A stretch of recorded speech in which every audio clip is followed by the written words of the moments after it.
Rose water is an optional ingredient which is added to biryani. Adding rose water enhances the flavor of the biryani you make.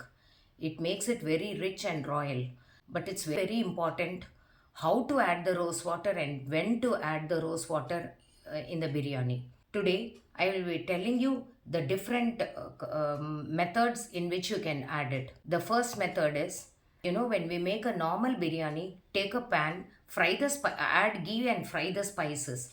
Then add a ladle of yogurt and vegetables if any. Now at this stage, when you add the yogurt and mix it, at this stage you can add about 1.5 teaspoons of rose water, mix it well. Now add the required amount of rice and water, mix well, and then you can pressure cook it. This is one way of adding rose water. The second method, mix a little yogurt and the rose water and store it separately. You can add a little bit of saffron milk also along with this. Saffron milk is mixing little 2 or 3 strands of saffron in warm milk and keeping it ready. You can also mix all the three and keep it ready. Now, while making the biryani, after frying the spices and the onions, now you can, instead of adding the yogurt, you can add this mixture, fry well. Now add the rice and the required amount of water and then you can pressure cook it. This is the second method.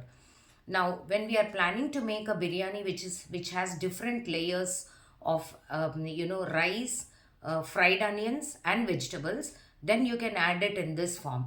That is, after frying the spices, spread little bit of rice on top, sprinkle little saffron milk, and then after saffron milk, sprinkling little rose water, and then the fried onions and the vegetables.